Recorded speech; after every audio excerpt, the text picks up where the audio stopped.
Hello everyone, welcome back. And today, as per the schedule, our topic of discussion is chapter number 2.3 in paper 1. It is marriage.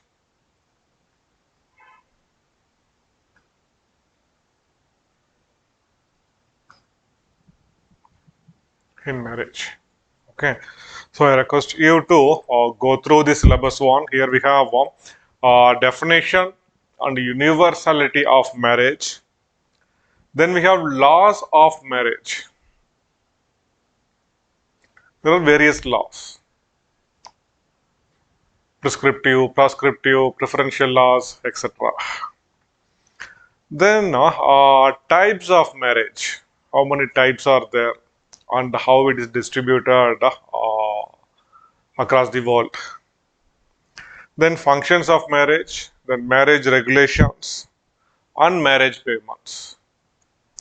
So at the beginning itself, right, it will be so difficult to start our discussion from the universal definition of marriage, because first we need to have some idea about the universal aspect of the marriage, the number of variations which are found across the globe, across the earth.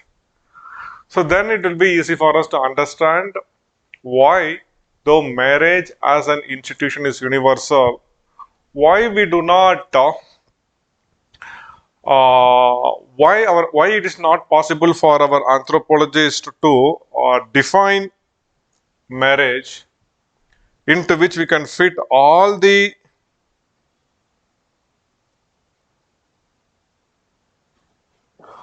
known forms of marriage. So how many of you want me to give an introduction about marriage? One simple introduction I can give. See, this is one particular thing, right, for which everyone will be thinking. So when I will get married, when I will get married, when I will get my partner. And one more universal aspect is once when they get married, and God, what did I do? What happened to all my personal liberty? Why I have become slave in this family? I'm not able to do whatever I think. Say early morning, I need to go to shop to buy these things. I need to take care of my kids. Oh, my wife is asking me to take here and there. Life is becoming a hell for me. So most we can hear this type of story from most of the men. Most of the men. So marriage is a cultural universal. Marriage is a cultural universal.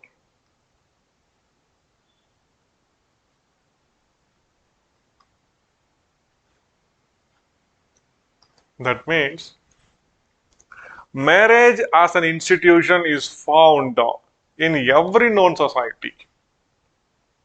Hardly we can find any society in the world where marriage as an institution is not there. No, everywhere, right? People have this institution of marriage. Why is it so? Such an institution is not there among other animals. But though not marriage, but marriage like aspects are found in some other animals. Can somebody give any example for this? I'll tell you one example of a bird, the very famous Sarus crane.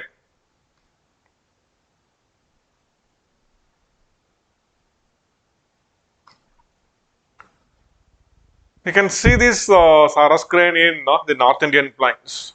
A very tall bird, a very tall bird. It reaches very easily 4 to 5 feet height. And this bird is known for lifetime pairing.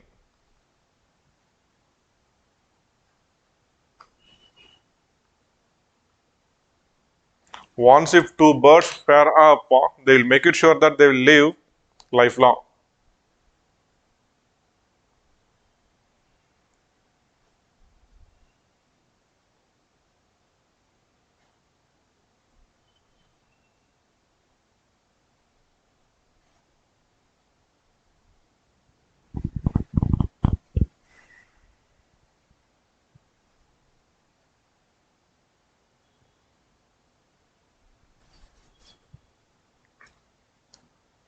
Okay. So apart from this, marriage is a cultural universal among human beings. Why is it so? If you ask different people, right, different society have different meaning for marriage. Why people get married? So different people have different meaning for this. If you ask a Chukchi of Siberia,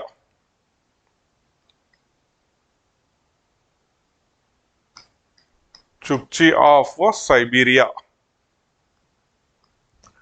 So where is Siberia? Siberia is that Asian part of Russia, known for the coldest of cold places on earth. There is one particular mountain range called as Verkhoyansk. On coldest temperature on earth is recorded in this place.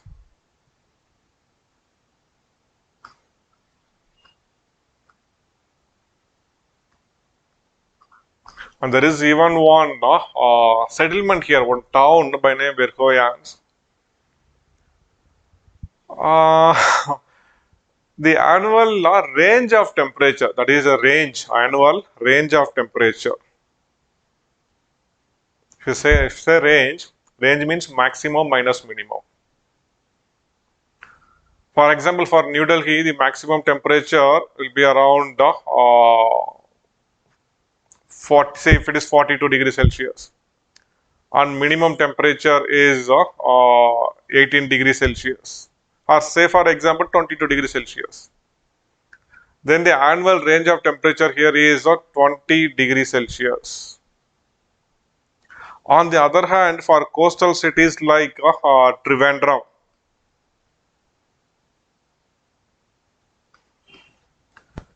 if maximum temperature is 35 degrees Celsius, minimum temperature will be around 32 degrees Celsius only, because of the maritime influence, marine influence, influence of the ocean.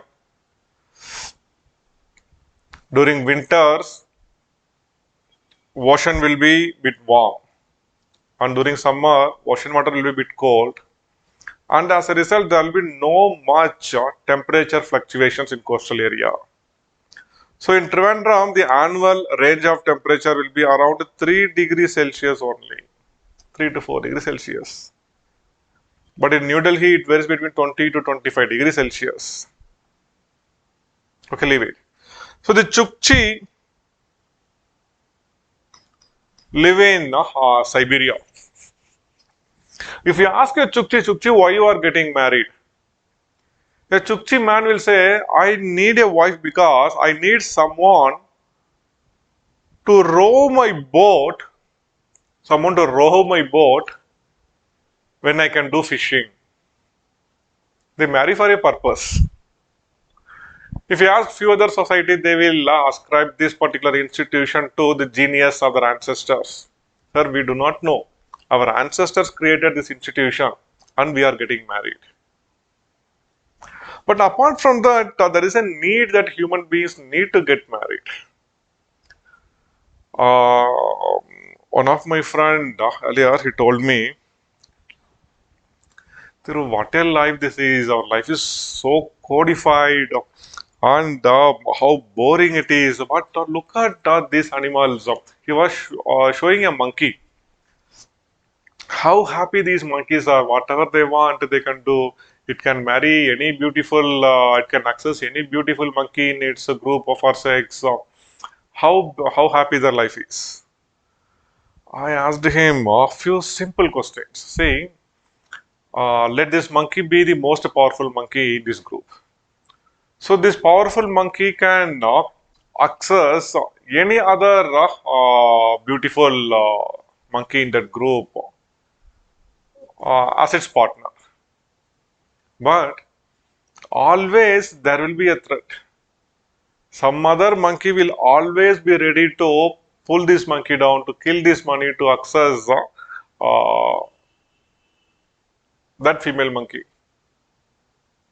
Every time he need to take a guard on, he need to make it sure that that beautiful monkey girl is there with him. And if somebody become more powerful, they'll some other monkey becomes more powerful. That monkey will kick this monkey and they'll take that beautiful monkey. So always life is not settled here. The threat will always be there, persistent threat.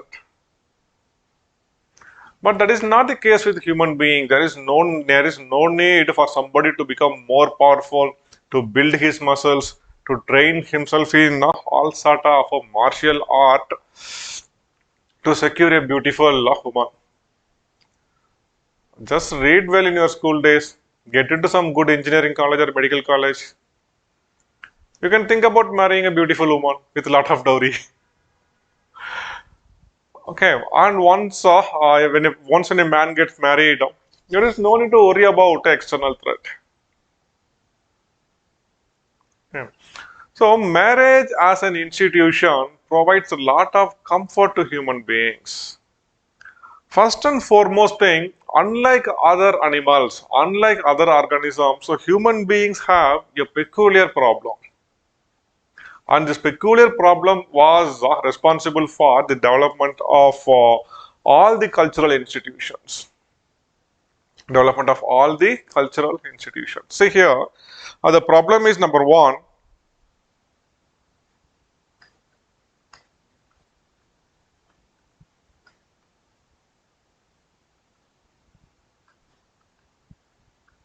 At the time of birth. See, at the time of birth, both the mother as well as the newborn will be in a helpless condition. But that is not the case with a cow or a horse or a dog. How many of you have seen a cow giving birth to its calves? So the newborn baby, right? The newborn calf, it will be there in the ground for 5 minutes. Slowly it will try to stand. In another 15 minutes, it will start running. It will start running. And without the help of its mother, it can move here and there. But what about human beings? Look at the prolonged infant dependency. At the time of birth, both the mother as well as the newborn baby are in a pathetic condition. Certainly they are in need of a help from somebody else. From whom they can ask help? That's why we have created an institution called as marriage, so that that person who is responsible for the pregnancy will be there at the time of delivery to take care of his wife and the newborn baby. Some sort of responsibility. So marriage with some responsibility. Then now the next problem is prolonged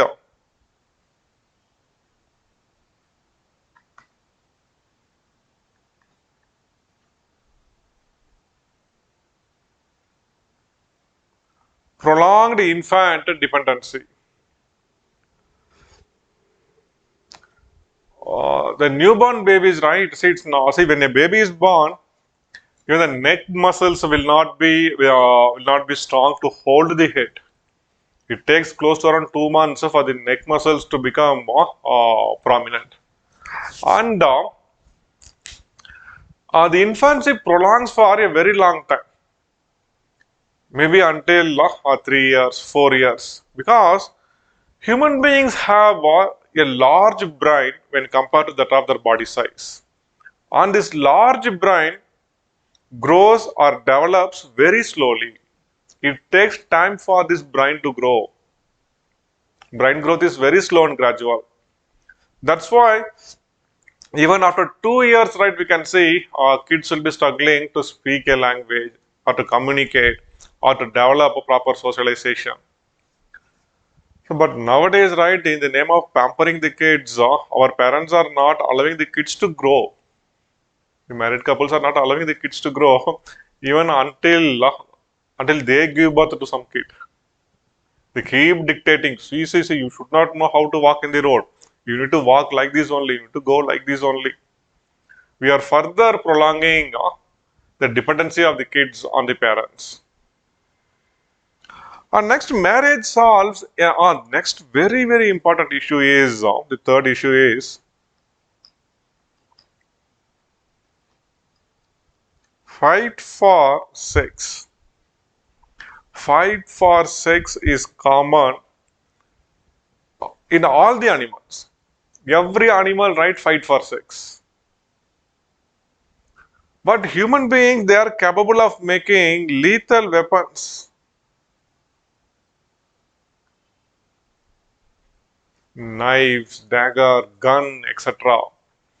And if this fight is allowed to continue now, people will kill each other and that will put an end to humankind itself.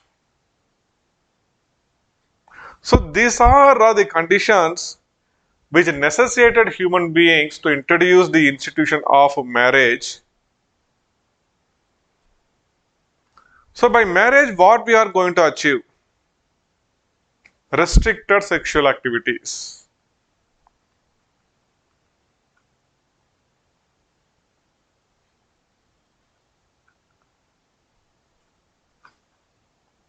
Restriction of sexual access. Creation of family.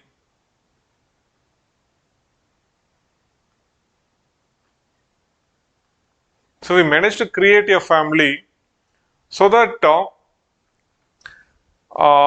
rights and responsibilities, roles will be shared among the family members.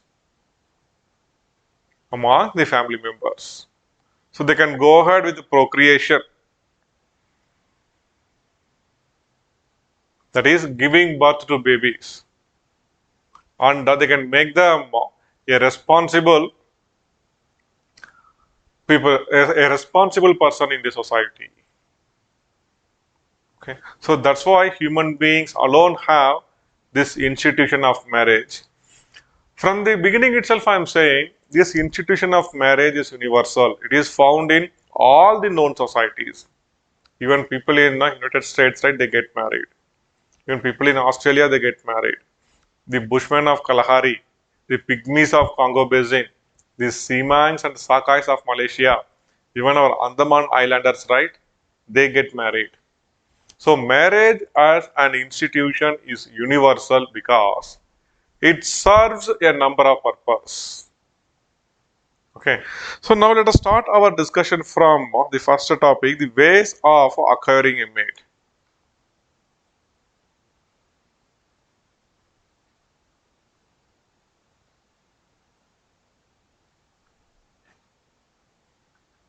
How a person acquires a mate.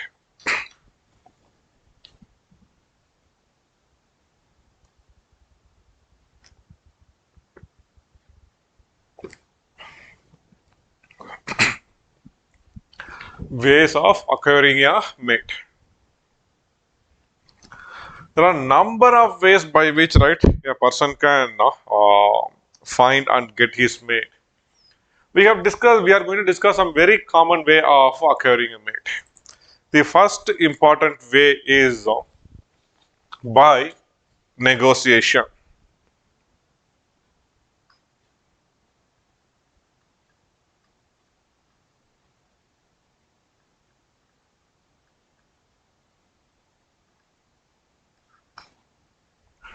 By negotiation. So, guys, once when you become an IAS officer, and without getting married, if you reach Labasna for your training, there will be people around you who will be luring you, sir. That minister, he wants to get her daughter married to you.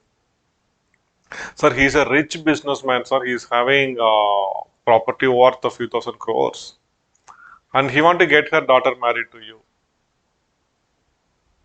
So people start negotiating. Then you will ask from your side, okay, that's fine now. How much dowry they will give?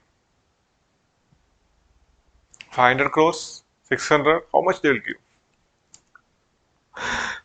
Now if I ask, right, everyone will say, no sir, I will not ask dowry. I will not ask dowry. But we need to check what you are going to do once when you get into service.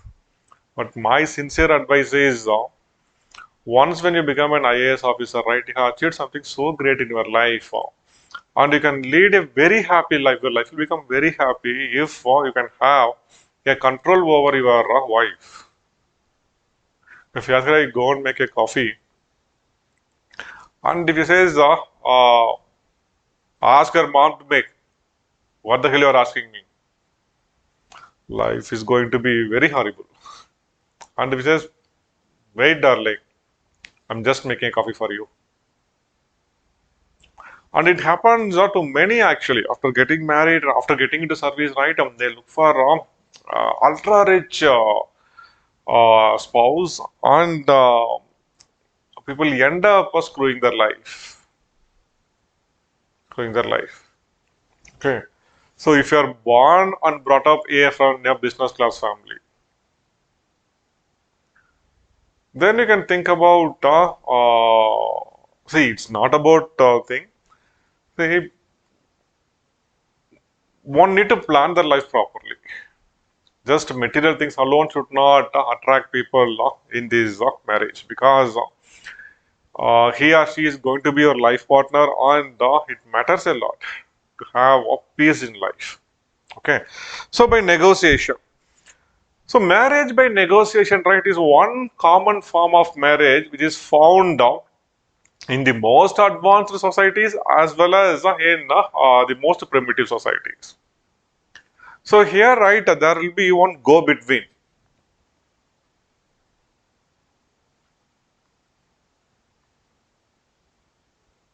There will be one go between.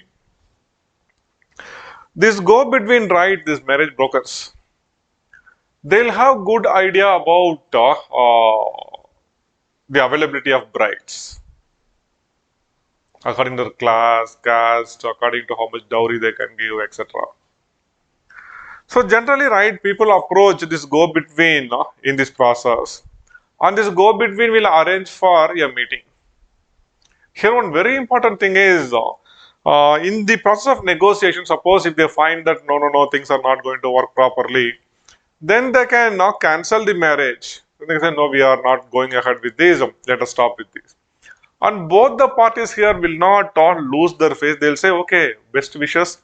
I wish you, I wish that you will get be a very good partner soon. And they will move away. They'll go and search for some other,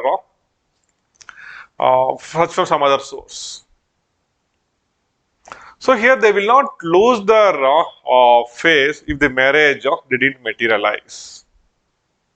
Then what are all the things that they will discuss in this process about their class,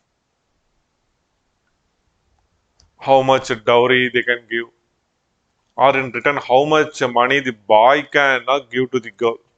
Have you ever heard about this? Girls are demanding dowry from boys. We call it as bride price.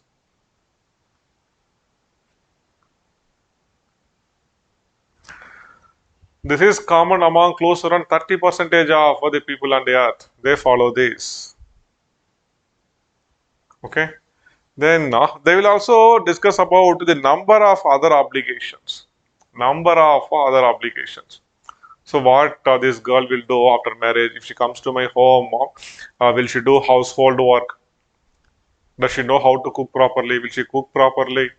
So all these things, right, they will negotiate while looking for a spouse through this particular method. Among the primitive societies, they will also look for few other things like a sororate and a levirate obligation.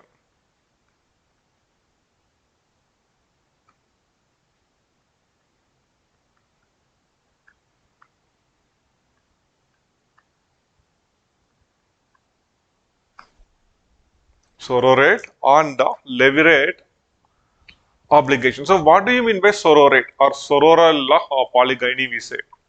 Suppose if one boy is going to get married with a girl. The boy side, our relatives will ask, see, our boy, we do not know how much we struggle to raise him, and now he is a doctor. See how much wealthy he is, how much he is, how much money he is making. Our request is, suppose if something wrong happens to this girl, if she becomes infertile, or sometimes, right, if she becomes sick, or if she dies of some illness, will you get our son married to her sister? She's having one more sister. If something happens to her, to the next one. This is called as a sororate obligation. If you say sororal relationship, it is one person marrying his wife's sister. Wife's sister. So here the intention is good actually. So it's because of the death of this girl, right? This guy should not suffer. Because in most of the primitive societies, boys will be paying a lot of money to get married to a girl. And suppose if they lose a girl, right, because of illness or some other reason, then he need to wait for another 5-6 years. He need to work very hard. He need to make lot of money to pay as bride price to get married to some other girl. So they will ask for sororate obligation.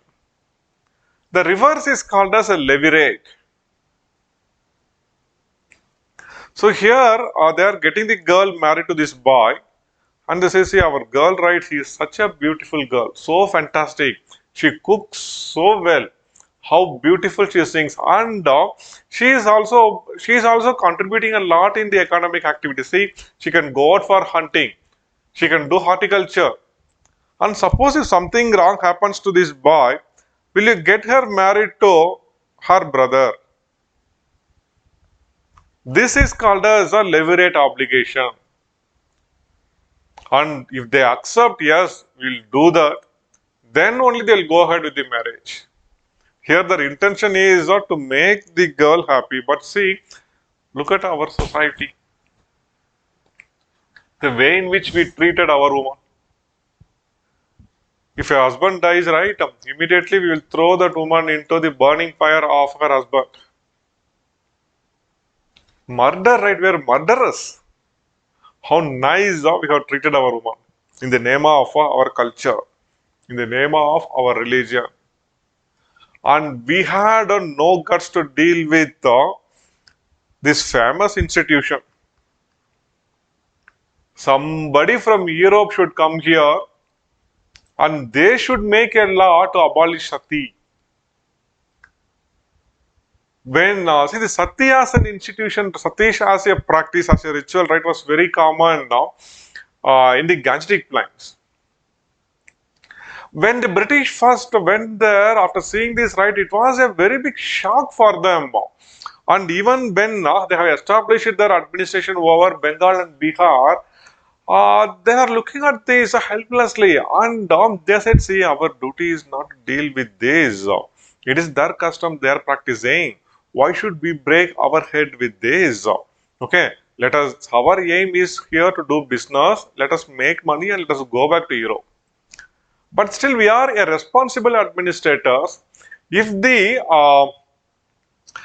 there is any need or if there is any demand, if it comes from the society, if they themselves come up with some idea to deal with these inhuman activities, then let us deal with this. We ourselves, there is no need for us to deal. That was their position, and we better know what happened to Raja Ram Mohan Roy's sister-in-law, and that made him to launch a movement for the abolition of sati, and subsequently sati was abolished in the year 1829. Fine. Okay, but see, in this society, what they are asking, it is common among most of the primitive societies. Even in our country, that there are number of such primitive tribes who ask for the levirate obligation before going for marriage. And there are few who even practice anticipatory levirate.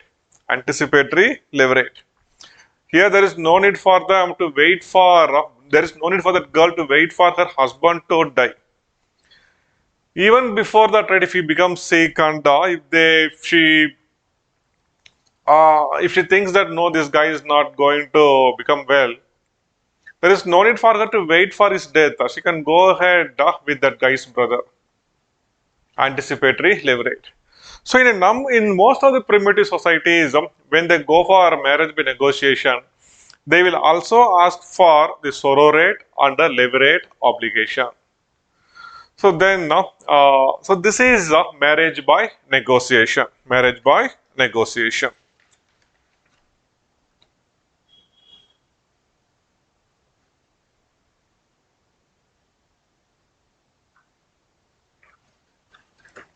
Okay.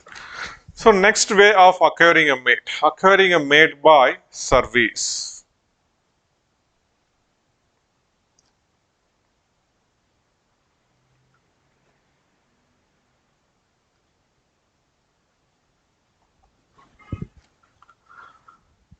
Some 10-12 years back, one famous movie was made in Telugu.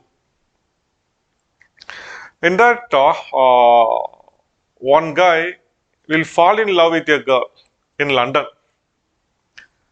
They were studying there in London, and that guy will fall in love with this girl. Then after that, they both will come back to India, where that girl, right, is from a village actually, and her father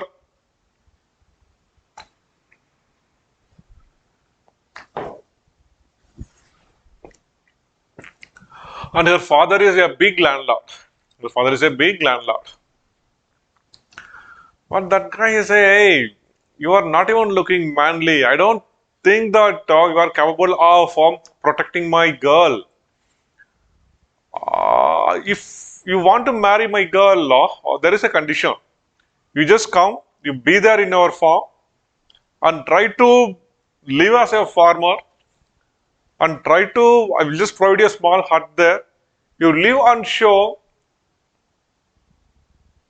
that you can do all the things which I am asking you, most of the farm activities.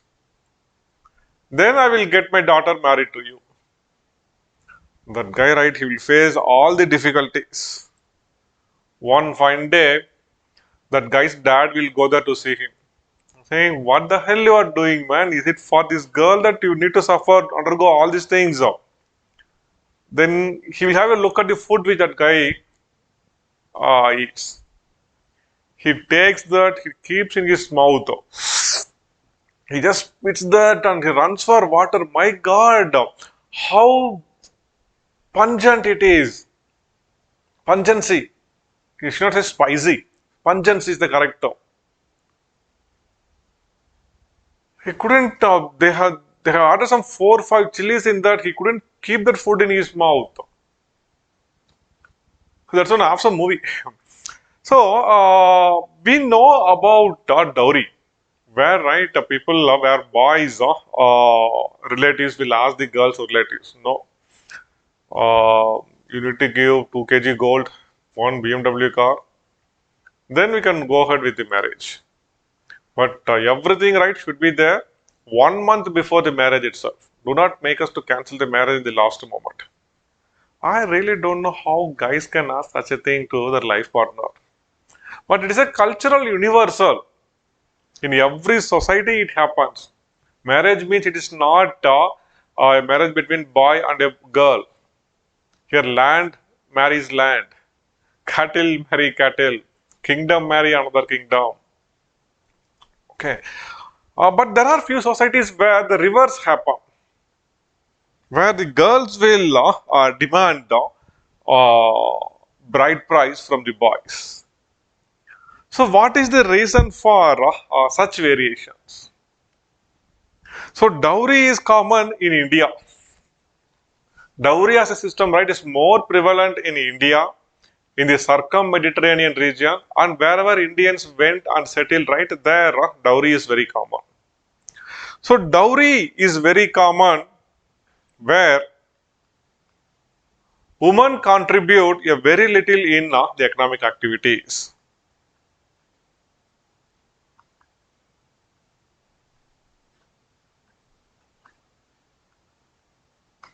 where woman is a liability. See, now, right? See, you girls are aspiring to become a IAS officer. You aspire to become a civil servant. It's something great actually. But some 30 years back, most of the girls in our country, what they used to do, for namesake, they'll go to school. For time pass, they'll go to college. And once when the college is over, they'll come back to the home. And for them, right, there'll be nothing left for time pass. So what they will do, they will create fight within the family members, among the in-laws, or they will create some fight, some conflict between the neighbors. For time pass, they used to do. Here now the parents will think, oh my God, what a liability she is. Simply sitting and eating in the home and creating all nuisance. See, her brother got married, and that guy's wife, how nice that girl is, how nice she is working. But this girl is not allowing her to work, and she is creating all nuisance in the home. So they'll say, when I am going to throw this liability out of the home, and when somebody is going to get married to the girl, right, they are taking a liability to their home. I don't know what are all the nuisance which she is going to create in my home. Oh my God. So this creates, as a result, right, men demand a dowry. See, we have made our boy so and so, so you just give us dowry. This is one reason for dowry. This alone is not the reason. Many think that in a patrilineal society, as a girl moves from her home to the boy's home after marriage, many see dowry is that part of the property or wealth which she is supposed to inherit from their family. Dowry is like a conjugal fund created so that the newlywed right can extract money for at times of emergency. So apart from a woman not contributing a lot in economic activity, hypergamy is also a very important reason for dowry in our society.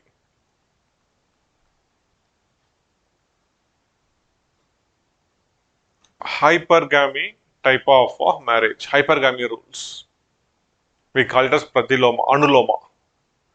The traditional Hindu society in India, right, is divided into four strata, four varnas, right? Brahmanas, Kshatriyas, Vaishyas, and the Sudras. So there are four strata. Boys side, strata 1, 2, 3, 4. Girls side, strata 1, 2, 3, 4.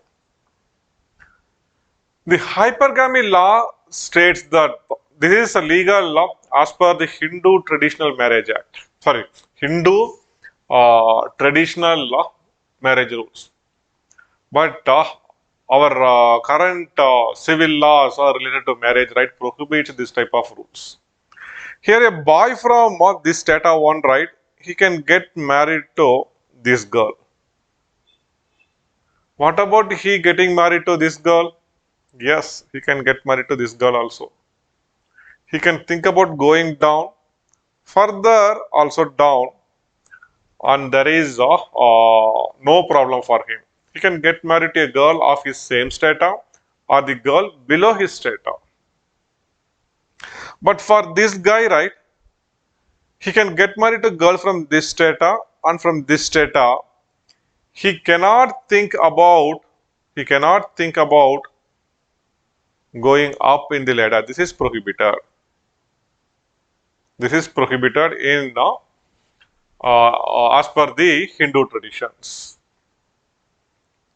Now, in this scheme, right, there is a disadvantage. There is a big disadvantage.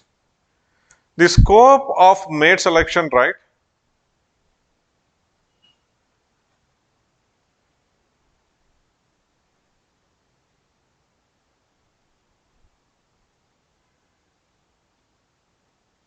for this guy is very wide. He can think about marrying any girl here. But the scope for this guy, right? He can think about getting married to girls only from his strata, only here. So for him, the scope of mate selection is very wide, but for him it is very narrow. Similarly, think about the girl's side. This girl, right? She cannot think about getting married to this guy. She can get married to only this guy. But he can think about going down. So there is always a problem for this girl. Right, what is this? We have only limited number of boys in our strata. And if most of the boys who go down to get married to this girl, right, then what will happen to our girls? So these people, what they will do, as being a part of a upper strata, they will have control over a number of economic activities and they'll be accumulating lot of wealth. And using that wealth, right, they'll be luring these people. See, we are having lot of wealth, man. Why you are thinking about this girl? I'll give you 100 crores as dowry. You get married to my girl. So dowry is competitive. So that's why we can see dowry is very common among people from higher strata. When you go down in the lower strata, dowry is not that big a issue. Now recently, everywhere that issue is there. This jealous and greed is not allowing anyone to be. So, what are the reasons for dowry? The first important reason is woman not contributing a lot in economic activity. One of my friend, she's a doctor, MBBS, MD, and they were looking for an alliance. Then I just asked her casually, okay, how much dowry you will pay? So what dowry? Why should I pay, man? I'm a doctor. Why should I pay? Yes, good. If girls are not a liability, if they can contribute a lot in economic sustenance, then the issue of dowry will die out. Here, a guy is not going to take a liability; he is going to take an asset with him. Apart from that, this hypergamous type of marriage, right? This was also responsible for the institution of dowry. Because that fear factor will always be there. What if 50 percentage of the boys from this strata, if they go down and get married, what will happen to the girls there? There will be shortage of boys. They will remain unmarried. This fear also, right, was responsible for these people, they themselves offering dowry in marriage. Okay. So sometimes there are few societies where women contribute a lot in economic activities.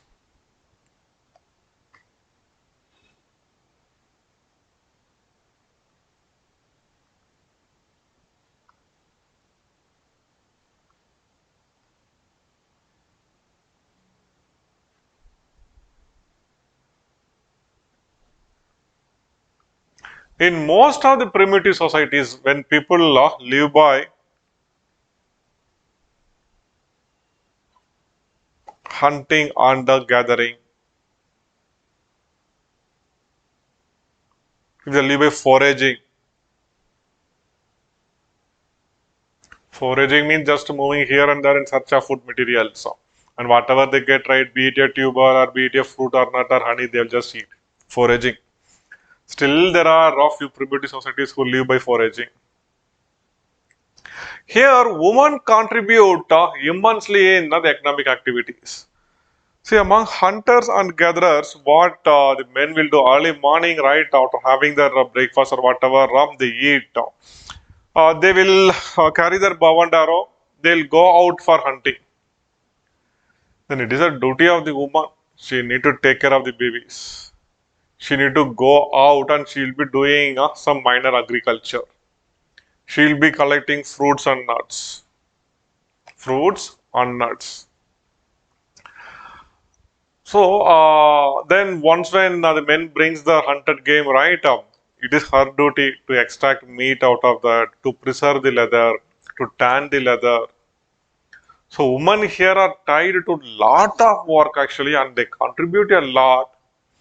And here, people write, if they lose a girl from their home, they feel that they are losing something. So here, right, if a guy want to marry, he need to provide a lot of money to the girl's family, his girl's family. He need to provide lot of money to the girl's family in the name of bride price. We call it as bride price or bride wealth or progeny price.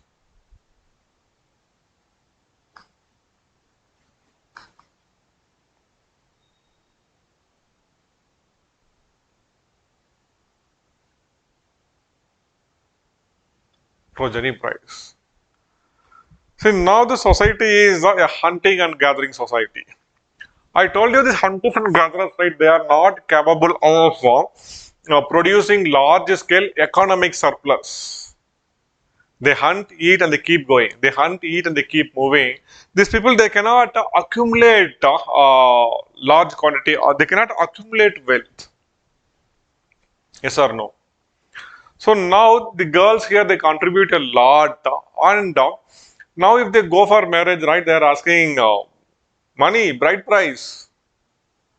Say, sir, I don't have, I just have my bow and arrow. This is my only asset. No man, for this right, we cannot give our daughter married to you.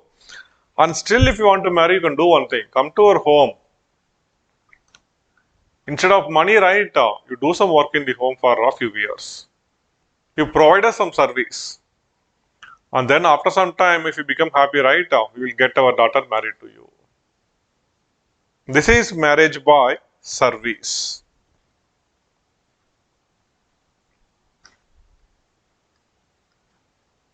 Marriage by service.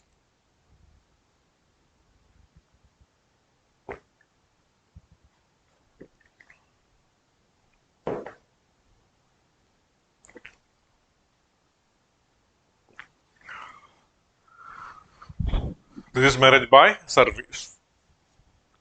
So this type of marriage, right, is common in the central Indian tribal belt, among the Hos, among the Varans, okay, among the Bills, among the Gons. So they used to do this type of marriage by service.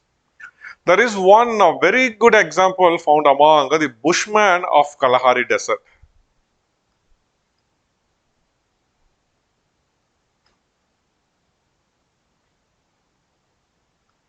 Where is Kalahari Desert?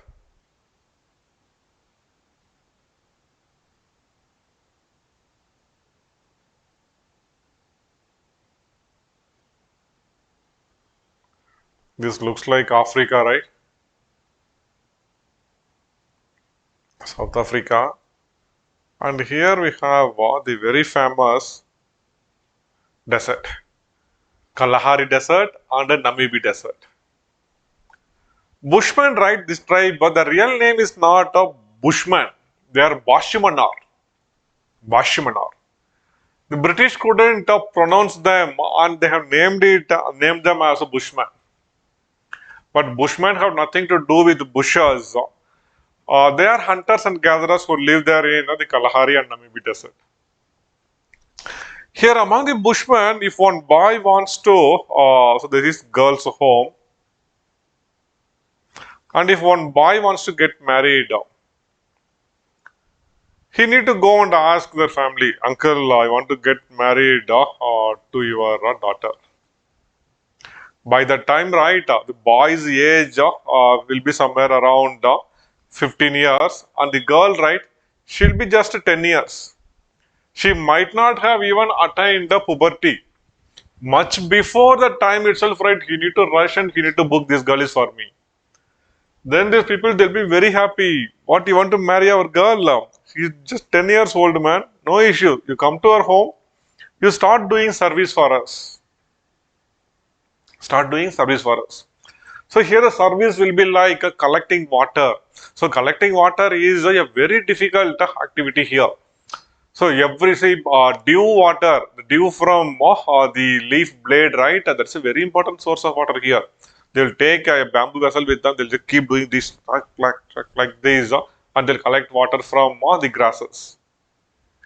Collection of water, going for hunting. Okay, so he need to do the surveys. And once when this girl attains puberty at the age of 13 or 14, then they will get this boy married to this girl. Then the boy and girl can live together again in the home only, and the boy need to continue to provide service here for the girl's family until this girl gives birth to 5 or 6 girls. Okay.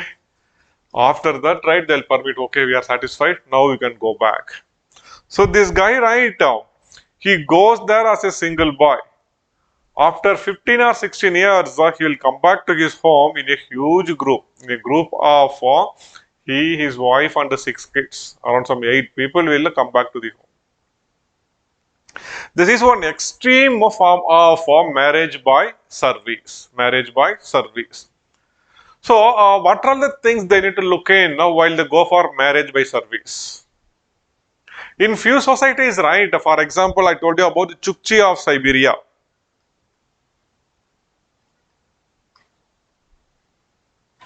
Chukchi of Siberia. Here also they practice bride service, bride wealth, but here it is very much ceremonial. Here one person, right, need to, the boy who need to marry, right, if he can go and hunt one reindeer, if he can hunt one reindeer.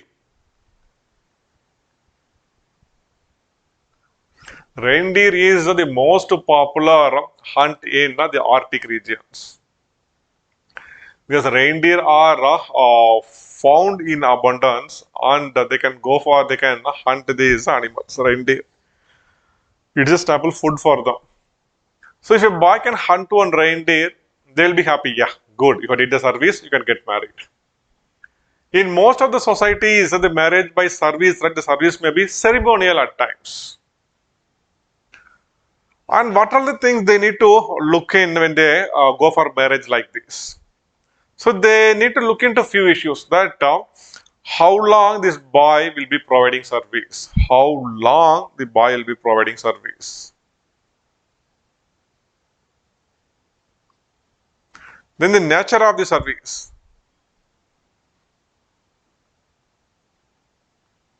That is what he need to do exactly. Then the relationship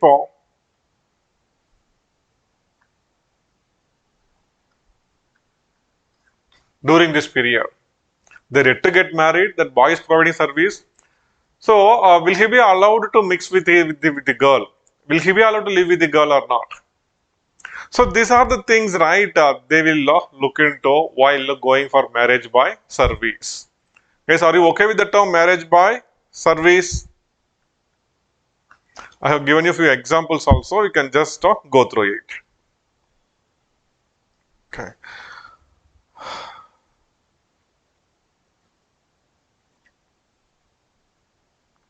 Next is a marriage by exchange.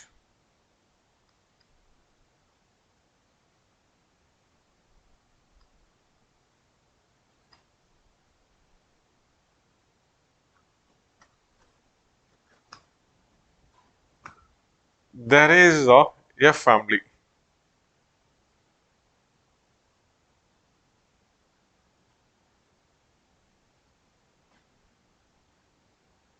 There is one more family here.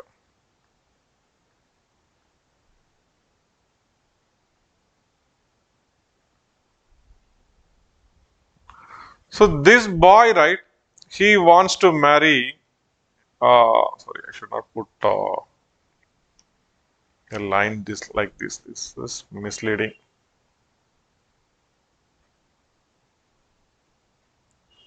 He is our ego. Now our ego, right, he wants to marry this girl. But in that home, right, they are asking this guy to do lot of service, bride service for 3 years, 4 years. At the same time, for the girl's brother, right, they are also looking for an alliance for him. And in somebody else's home, right, they are asking this guy to do a lot of work. So sometimes, right, they may come to some terms. See, he'll say, okay, I will give my sister married to you. There is no need for you to come and do any service in my home. But there is one sister for you, right? You get her married to me so that things become equal. The loss of one girl from our family, right, will be balanced by the one girl from your family. So there will be no loss of girls. There is no loss of asset. So there is no need to go for bride paying bride price or bride service. What a fantastic idea, right? Marriage by exchange. Even among Arabs, right? Even now this is common. Give me your sister and take my sister is a very common form of marriage among the Arabs.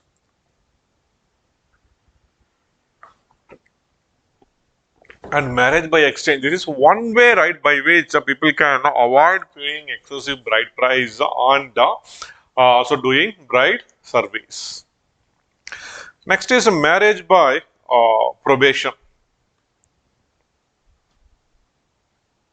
Here one will be serving as apprentice for some time.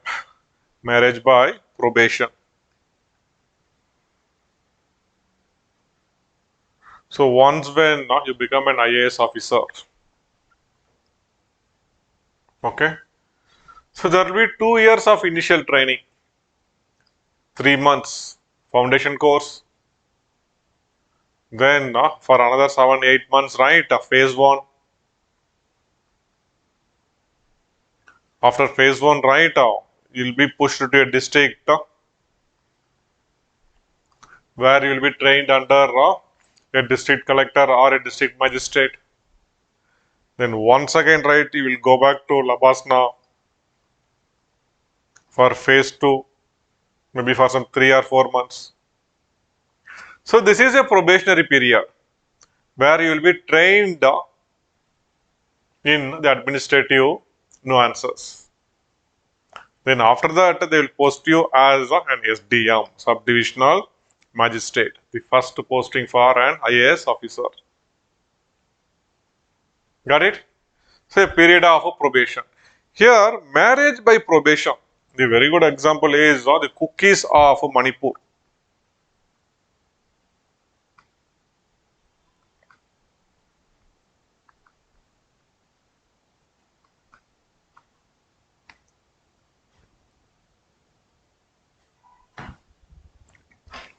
Yesterday, I was speaking with one of my friend. She kept saying that gossip, gossip, gossip. These people, they are making our life so horrible. Why they are just too much into our personal things? Let whatever I do with my husband, he is not bothering. Okay, he is not bothering. Even if I come late to home, right? It's not an issue for him. But who are these people to speak about us? It happens with many actually nowadays. She said one important thing. It will take a very lot of time for these people to reach a certain class so that they will be capable of thinking others in a progressive way. That is so common in our society, right? But think about these people, how progressive these people should be. How progressive these people, right? They're not so silly, they're not parochial, they do not think about marriage and sex in a different way. For them, that is just a way of living. There's something very common, and they are not judgmental. Here, a person, right, when he's going to get married, he will not look what this girl, what if she had affairs earlier, is she really a virgin or not? Nobody will even look into these issues. Here, among these people, right, if one boy wants to get married, is a girl's home, and the boy goes there. He will call that girl's father, uncle. Your girl your daughter really looks so pretty, uncle. So can I marry her? Then, had it been our society, what will happen? What we can expect? That girl's father will shout, "Hey, are you mad or what? Who are you, man? Get lost first. Go and bring your parents. Where you are working? To which caste you belong?" But here, mostly they'll be known to each other because they'll be there living in the same. They may belong to the same clan or the same patri. So when he goes and approaches there, right here, the girl's father will say, "Wait, I will consult with my daughter." And if his daughter is comfortable, then he will come and say, "Yes, my daughter is okay with getting married to you. So let's just spend some time with her, some 2 or 3 months, where you can live like a married couple. You can indulge in sexual activity. You be there with her. By the end of 2 or 3 months, the girl need to come and report saying, 'Daddy, I'm comfortable with this guy. He's taking care of me nicely. He's having a lot of affection towards me.' Then they will go ahead with the marriage. But if the girl says, 'Dad, I don't know what sort of psycho he is, he keeps beating me, he keeps abusing me, and he gets happiness out of abusing me and beating me. Whatever I make for eating, he eats everything. He's not leaving anything for me to eat. He's not bothered. What a guy he is.' If the report is like that, right, then they will stop the marriage. No, no, no, we are not going ahead with the marriage. So 2, 3 months, right, you lived with my daughter, right? So for that, you need to pay some compensation. You pay the compensation and leave. So here they want to ensure that that married life will be stable. That the girl is okay with that boy. To what extent these people are progressive in their thought, and we call them as primitive. We are primitive. They are not primitive. Got it? Okay. So marriage by probation. This is found among the cookies of Manipur. The next is a marriage by capture.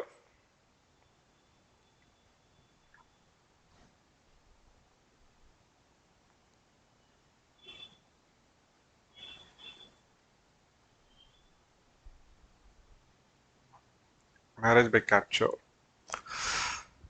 So the capture may be ceremonial. Now our famous Akshay Kumar is going to make a movie about Prithviraj Chavan. Prithviraj Chavan. And already protest started. People are losing, see, that tolerance, right? Hardly we can see among the people nowadays. Let him make a movie. They are starting from the title itself. How they can name just as Prithviraj. They need to make it as Samrat Prithviraj Chavan. But they can change that, not a big deal. They can change that name. So Prithviraj, right? What he did was a blunder in the history. He was in love with the daughter of Jayachandra of Kanauj. But Jayachandra was not willing to give her daughter married to Prithviraj. And the legend says that Prithviraj in a horseback goes to their fort, he fights with them, and he carries Sanyogita in her horse. He comes back and gets married to her. Literally, he goes there to capture her. And this really irked Jayachandra. And what Jayachandra did was he managed to make it so that all the other his friendly states of him, right, will not support Prithviraj in any future activities. It was during this time Mahmud Ghor, Mahmud of Gori, was invading India. And it happened the first battle of Terrain, very famous.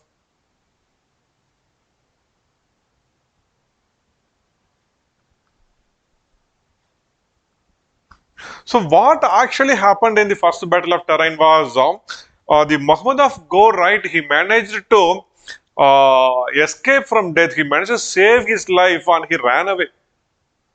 What exactly happened was he was not totally aware of the strength of Prithviraj Chauhan. And it was not the first time, right, these people saw elephant in a battle. This when they after seeing that huge animal running, oh my god, they do not know what to do. They just throwed whatever they have on. They couldn't face the elephants and they ran away. Ran away. After 1 year, Mahmud of Ghor once again made a massive plan.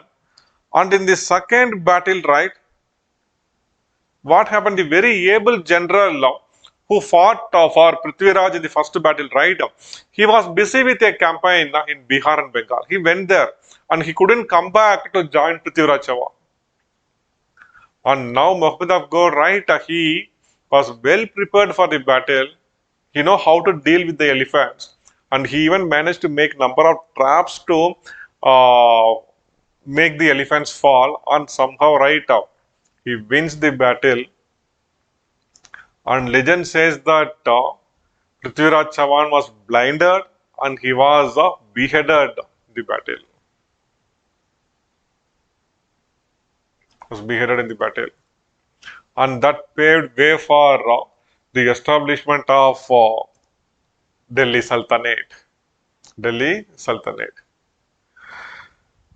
Okay, so marriage by capture. So the marriage by capture is capture may be a real capture or it may be a ceremonial. It may be a ceremonial capture. Once, right, I was doing my post graduation in Orissa. I went to a village near Cuttack to attend one of my classmates' marriage.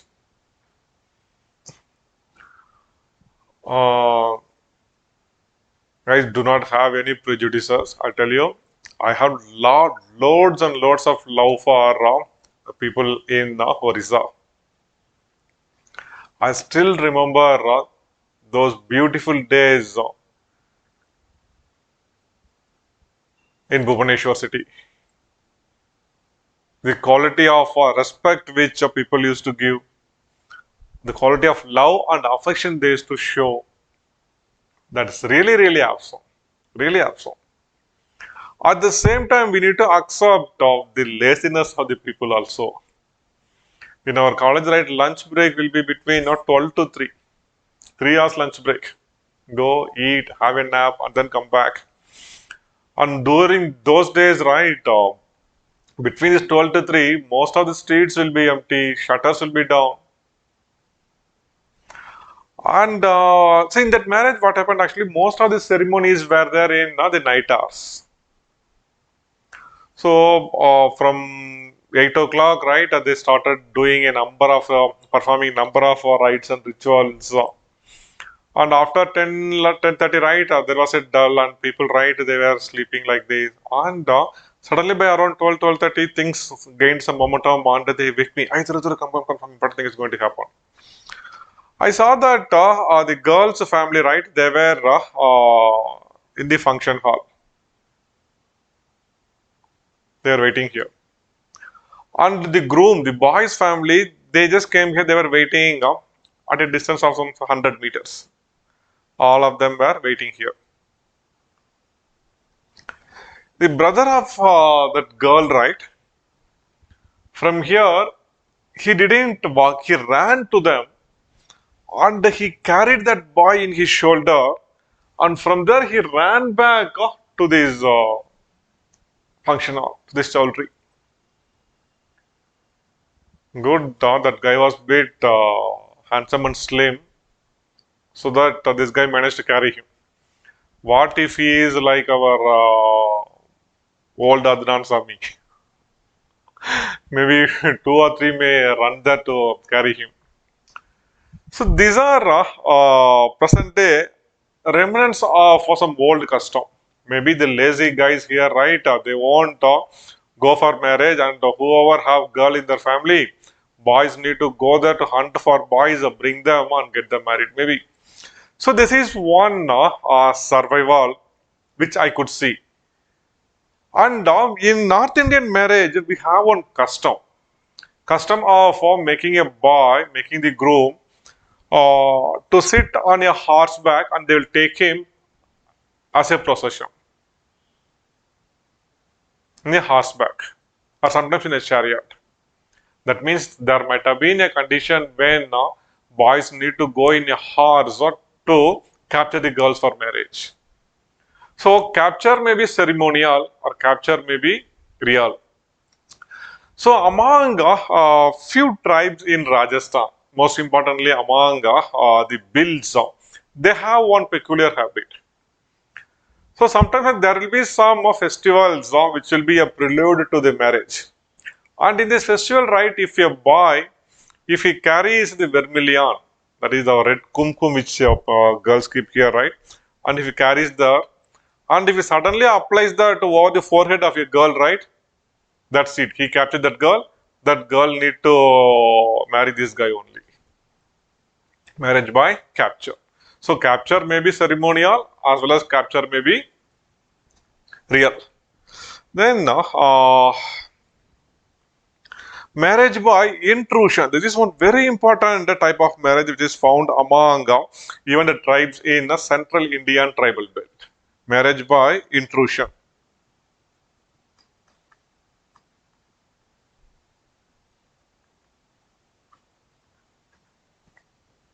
Marriage by intrusion. So what happens here?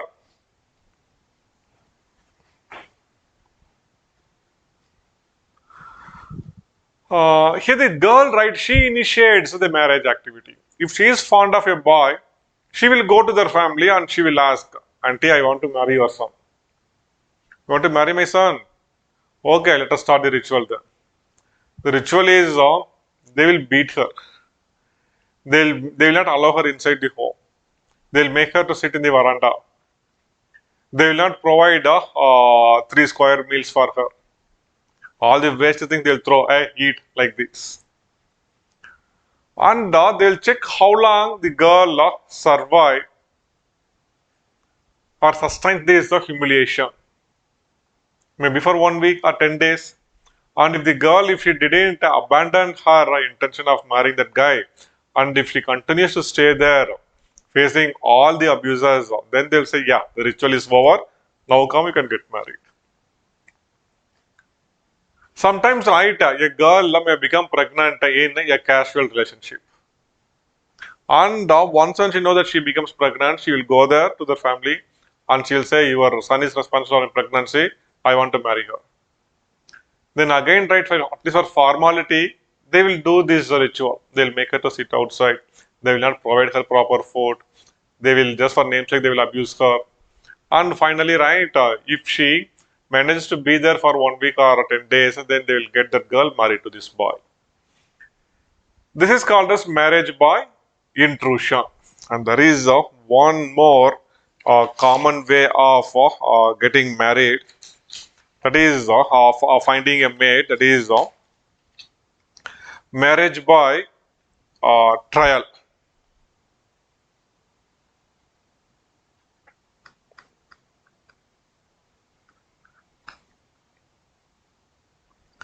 Here, a boy need to prove his ability, that he is so manly.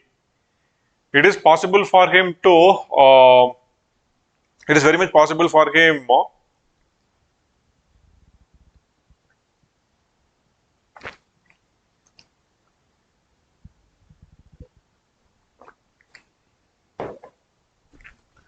to treat his wife properly. He is manly. He can protect her. Okay. So this is called as marriage by trial. In ancient, during the ancient Chola and Pandya period in South India, after the Pongal festival, after the Shankranti, there is a harvest festival and people will be having a lot of money with them and they'll think about getting their daughter married. That time, right, they used to contact this Jallikattu, where young and brave boys, right, one need to be very, very brave to go and stand before a bull, a 1-ton bull which runs towards him. And every year, right, there will be tens of casualties. Even after this, right, boys are capable of going and standing before a bull means that is courage only. Our ancient rulers, right, they practiced Jallikattu because during peacetime, when there is no war, our boys should not lose their fighting spirit. Our soldiers should not lose their fighting spirit. So there may not be a war for 50 years, 60 years, etc. There may not be any conflict for a prolonged period. So this should not make the people weak. And above all, man should be manly, right? Man should be manly. Okay. So when this Jallikattu is going on, right, that time the girls will be there, they'll be saying, they'll look at this boy is playing the game and they will ask their dad, see that guy, how handsome is that somehow, dad, please get me married to that guy, I want that guy only. So here one need to show their ability so that they can think about getting married, and there is one such common custom among the bills of Rajasthan.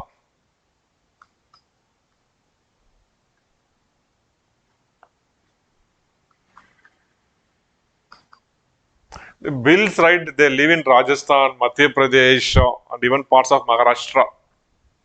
Bill means, in Dravidian language, it means will, bow. Bow. They are hunters, they carry bow and arrow. So we call them as, so they have the name bills. So they have a peculiar custom. What they used to do, generally during Holi period, Holi is a festival of pain in Rajasthan. Here, what girls used to do, they used to keep one rope inside their chuni, inside their dupatta. They roll it and they'll keep it with them.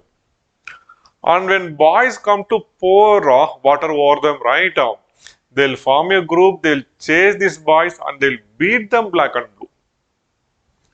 Most of these guys, right, will have a lot of marks in their back after the Holi. So here, what the bills used to do during Holi time, they will raise a pole, maybe some 15 or some 15 feet tall pole, and in the top, right, they will tie a bag containing coconut, jaggery, etc. So boys will be there around this and they will try to climb to take this. Girls, right, they will form a circle around them, and girls, right, what they will do, they will disturb their activity by throwing water on them. They'll throw water, they'll even pull them down, so that easily they will not allow these boys to go on to climb there. And finally, if one guy succeeds in going and not taking that bag, and if he breaks open that coconut, then he can get married to any girl. He'll say, this girl is beautiful, I want to marry her. They'll get them married. It's marriage by trial. Marriage by trial. And one last and very important way of selecting a spouse, that is marriage by elopement.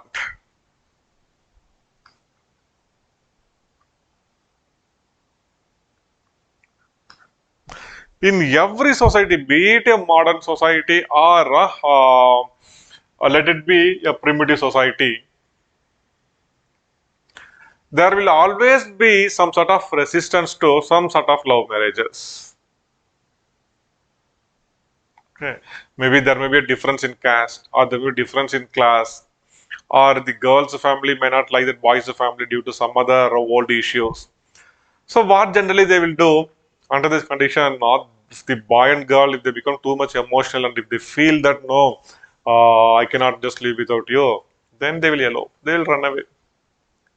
They'll go to some other place.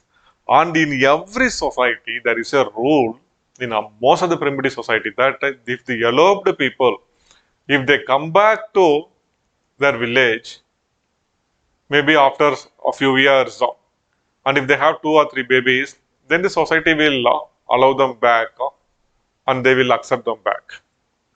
Will accept them back. So these are the popular way of acquiring a mate. Acquiring a mate. Acquiring a mate by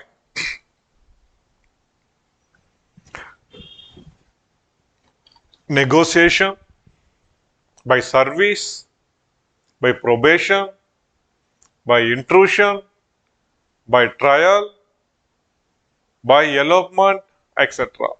So guys goes through this. Then now let us discuss forms of marriage.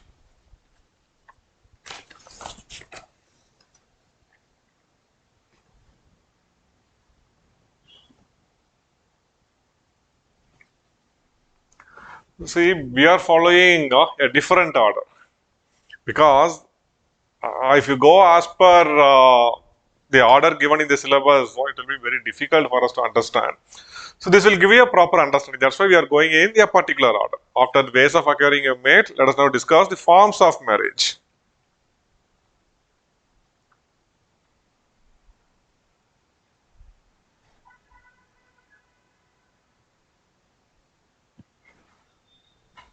Forms of marriage.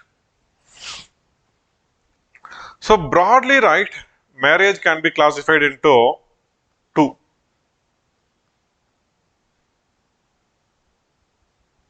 Monogamy and then polygamy.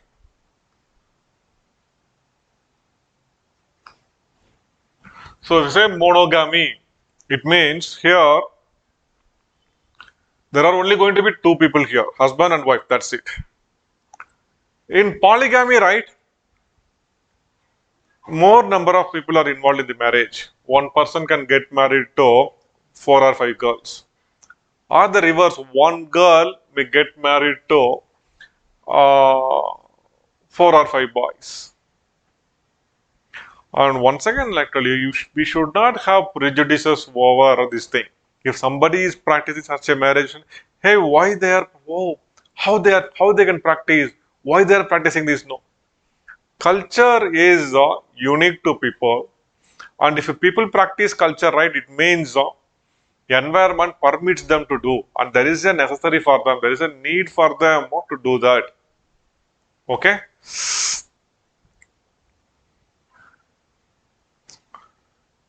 So first let us discuss about monogamy.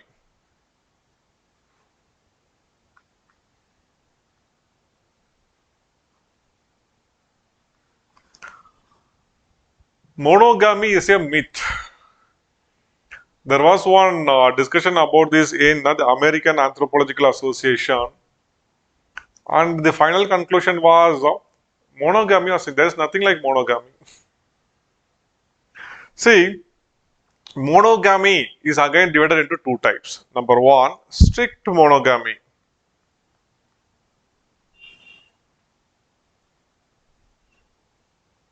Then number two, serial or remarrying monogamy.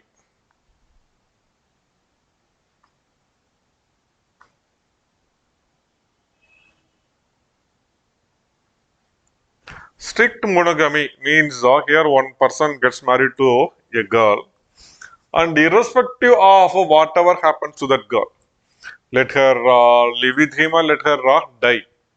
Even after her death, right here, the boy is not going to think about another girl in his life. This is strict monogamy, but most of the societies, right, will not have such a rule because once when people lose their partner, they'll think about their society will allow them to get married to somebody else. Okay. So, strict monogamy means generally, right, few people, right, what they will do after getting married, they may have one or two kids, and he may be having lot of emotional attachment over his family.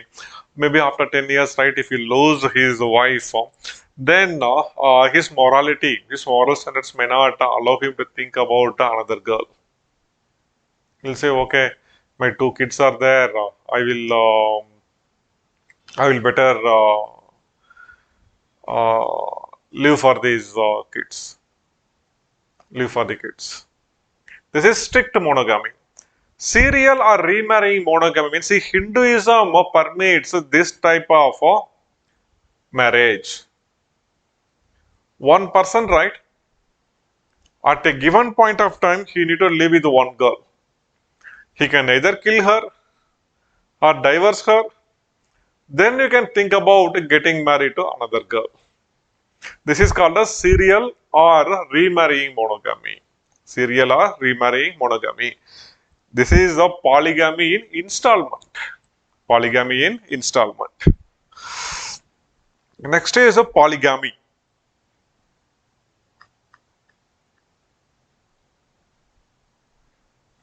Polygamy.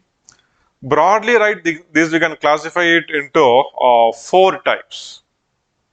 Number one, polygyny. Polygyny.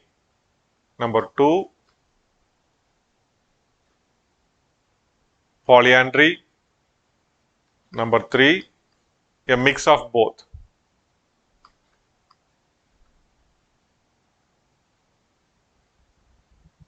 Polygyandry, and one extreme form, group marriages.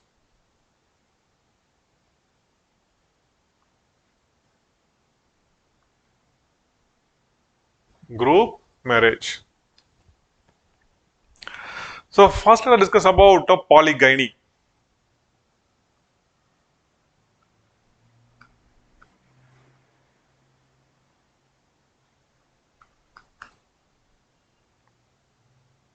Okay.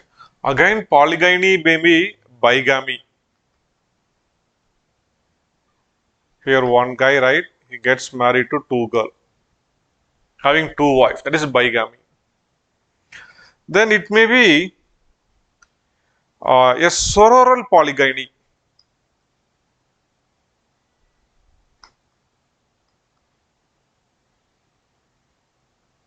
Here one boy gets married to one girl, two girl, three girl, and all these girls are sisters.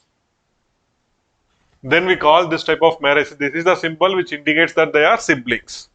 This line means they are getting married. Okay. So this is an example for sororal polygyny. Sororal polygyny. Then it may be a general polygyny.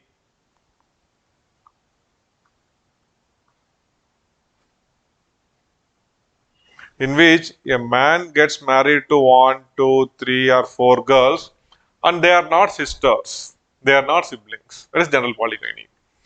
So for polygyny, right, you can give any examples. There is no need to worry. Nobody will bother. If a boy is going to have more number of wives, right, nobody is going to bother. Well, let him enjoy. But on the other hand, if a girl has more than one husband, then that is going to be something very big in our society. See, but one thing I would like to tell you, these all are part and parcel of our society. Our Mahabharata, right, speaks about fraternal or adultic polyandry. When Arjuna goes there and when he manages to get one girl in a competition,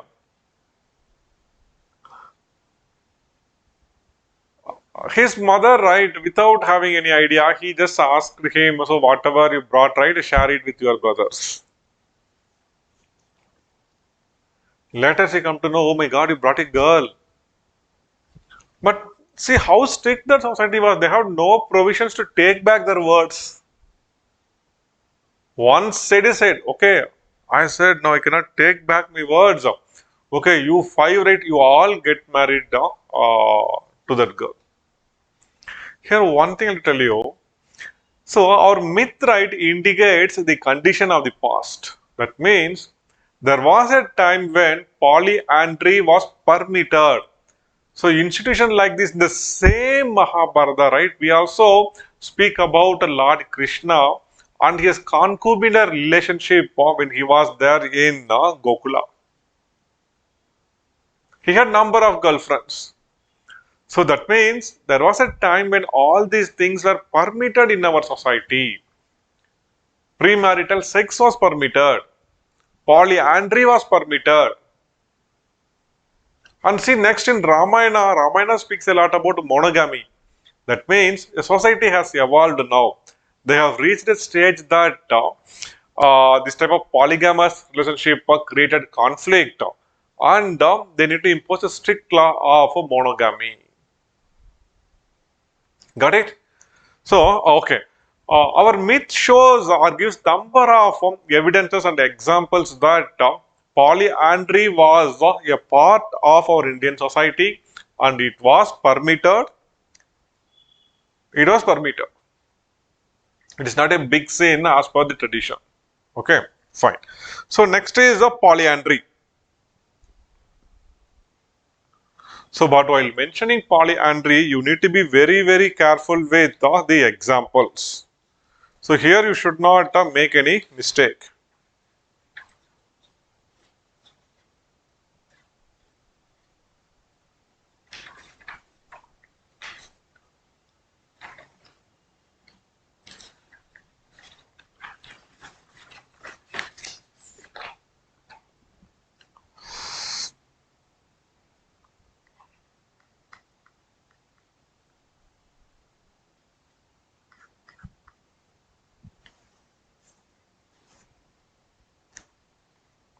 First one is fraternal or adultic polyandry.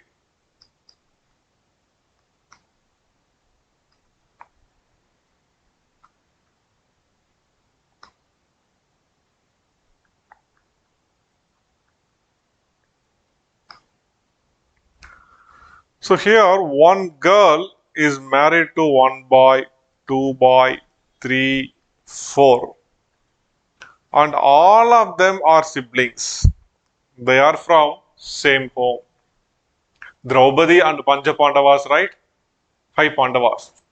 They are very good example for fraternal or adultic polyandry.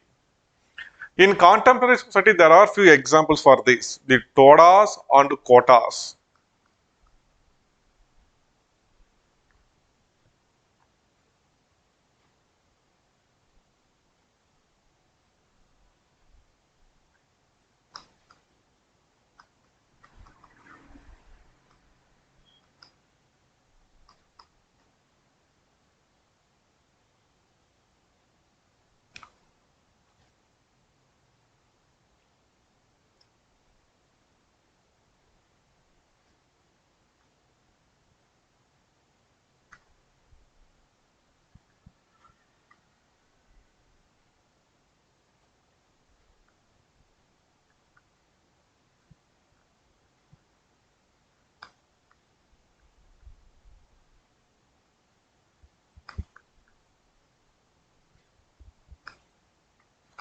These are very famous examples from India.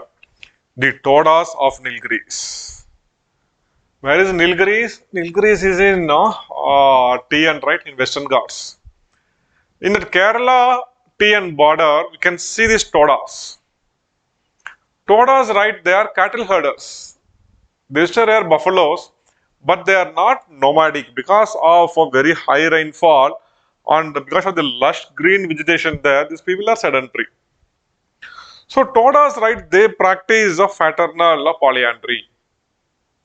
The Khazars live in the Jawansari region of Uttarakhand.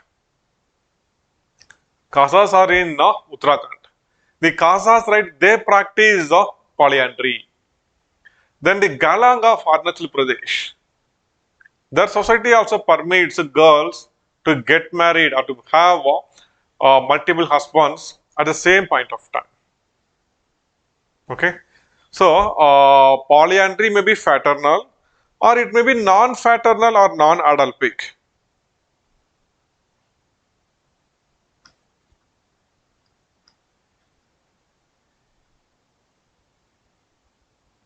For which I have given added one more example along with the Todas, Kotas and Gala, the Kotas of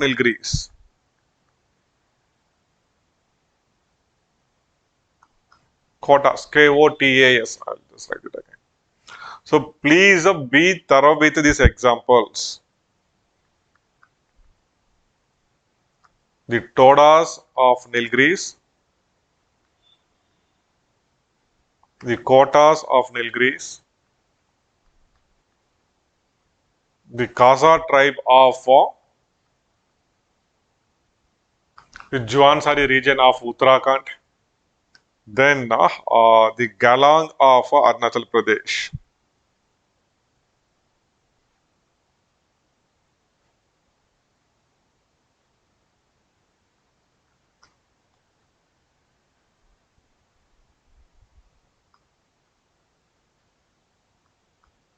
Among them, the Quotas, right, they practice non-fraternal or non-adultic polyandry. So you can write all the four as the example for both the things. So there are two types of polyandry. One, it may be fraternal or adultic, or it may be non-fraternal or non-adultic. Okay. The next one is polygayandry.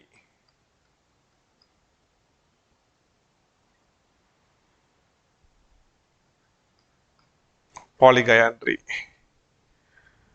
Okay. The Marquesans of Polynesia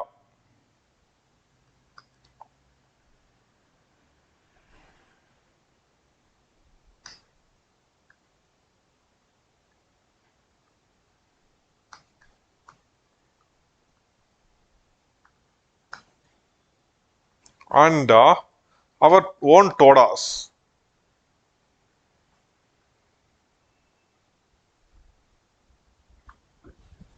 They practice polygayandry. So I'll tell you what exactly happened with the Todas and why they practice polygayandry. So among the Todas, female infanticide was very common.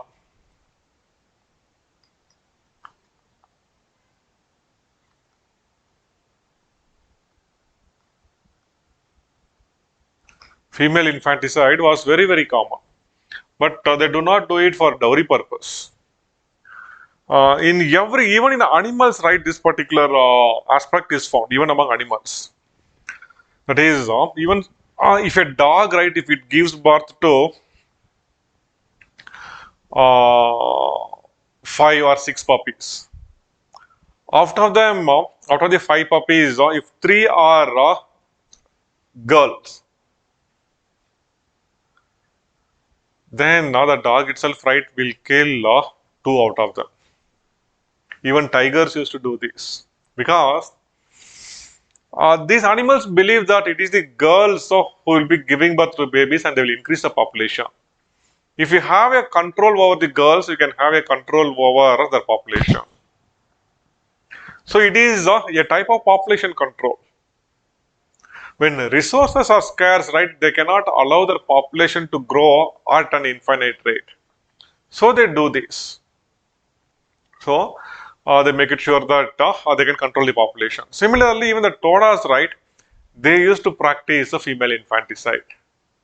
As a result, they have an unusually skewed or unusual sex ratio.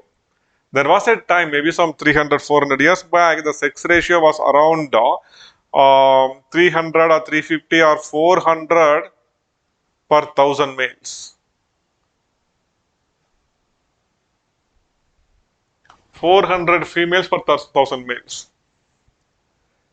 Is it possible for these people to think about monogamy? If they go for monogamy, in a single generation, 600 boys will be left out without getting married. So this situation, right, forced them to go for to practice polyandry, and generally they practice fraternal polyandry.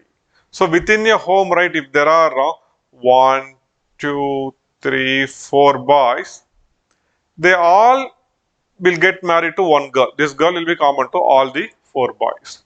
But they will have a detailed rule about with which guy the girl is going to live. First year with the first boy, second year the second boy. After giving birth to a baby, then the next boy. Like that, right? They have arrangements. to minimize conflict and confusion.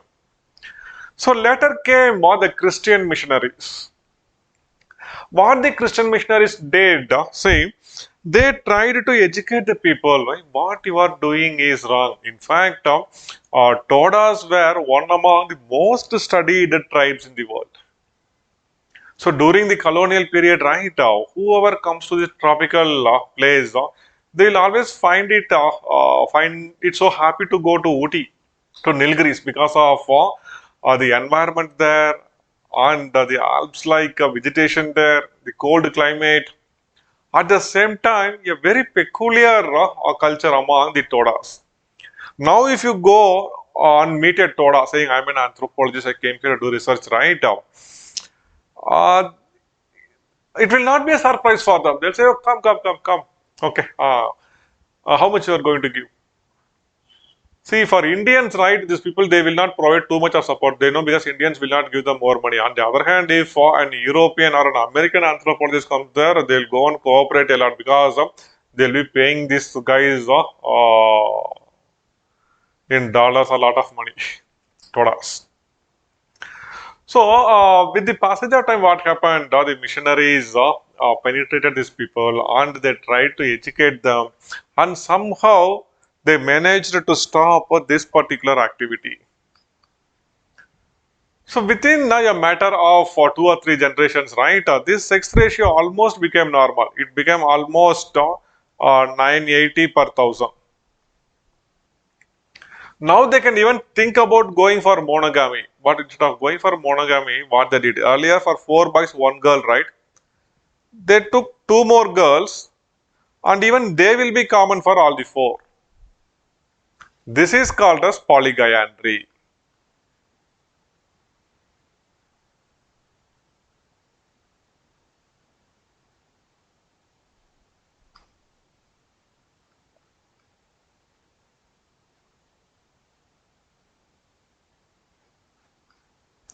And polygynandry is common among the Todas of Nilgiris, the Marquesans of Polynesia. And finally comes the group marriage.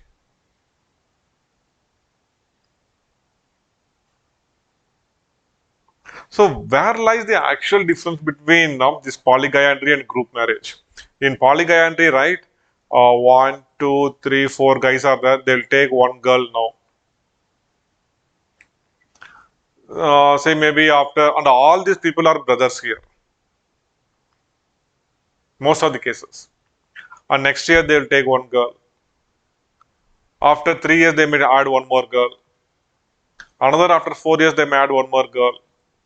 But in group marriage, whoever right are going to get married,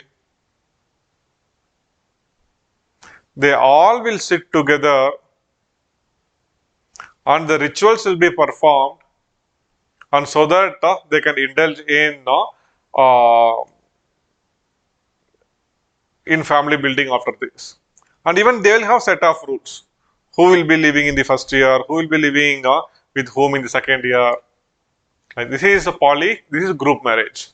And very good example for group marriage, right? There is one particular tribe in Brazil called as Cain Gang.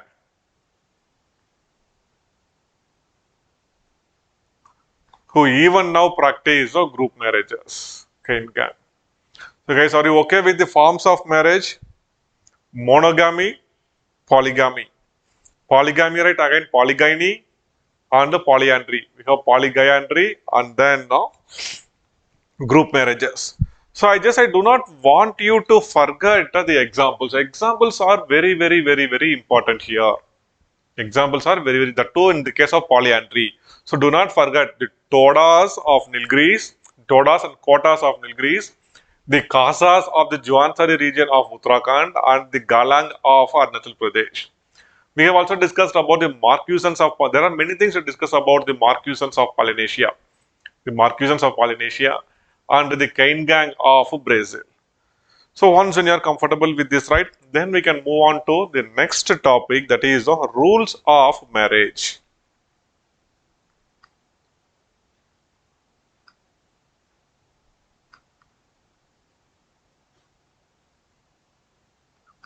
In broad, right, there are 3 set of rules. The first rule is a prescriptive rule.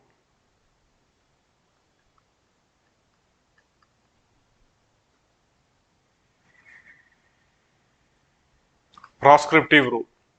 Prescriptive rule. This is a set of a negative rule. This rule speaks about whom one should not marry.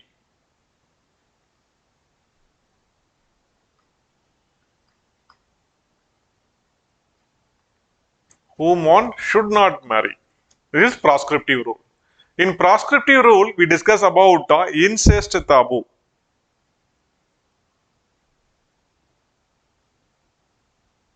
We have discussed earlier, right? Incest refers to the sexual relation between close biological relatives. Close biological relatives. Incest taboo. Taboo means these are activities which are prohibited in a society. Which are prohibited, which are not allowed. So by incest taboo, we refer to the prevention of a sexual relation or rules which relates to the prohibition of sexual relation between close biological relatives. This is prescriptive rule. We will discuss that in length. This is followed by number 2, prescriptive rule.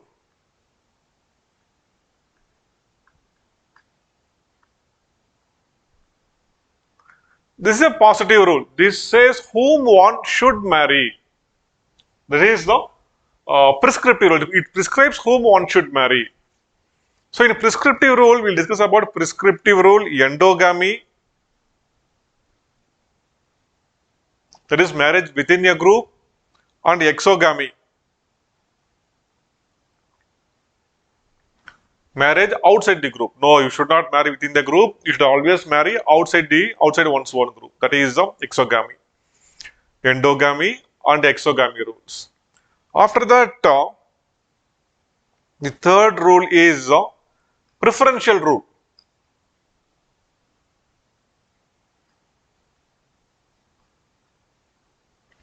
Here in the society, there are number of ways by which a person can select his spouse, but few ways are preferred.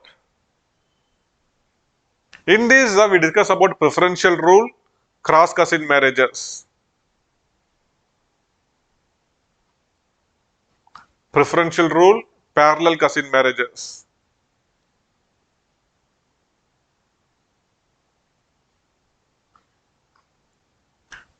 There are also uncle, niece marriages. So this we will discuss in the preferential rule. After which are the two important religious rules, hypergamy and hypogamy.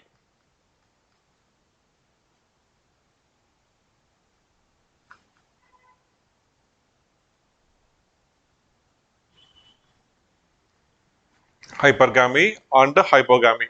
So these are rules related to or which are commonly found in a stratified society. When a society divides its own people into different strata, so who can marry whom? From which strata girl can move to which strata? So this hypergamy and the hypogamy rules, right, relate to this particular thing. Okay. So today let us conclude our lecture with this and tomorrow let us continue our discussion from the rules of marriage. Prescriptive rule, prescriptive, and preferential. So we started our discussion from the topic ways of acquiring a mate, and that is not there in our syllabus actually. But in earlier syllabus, right, where things are a bit detailed, that time they have mentioned about ways of acquiring a mate. In the year 2008, when they have changed the syllabus, right, they have omitted that, but still these are part and parcel of our syllabus. When I was teaching, I hope in the year 2010 or 11, there was one crash course. We are doing it fast for one batch.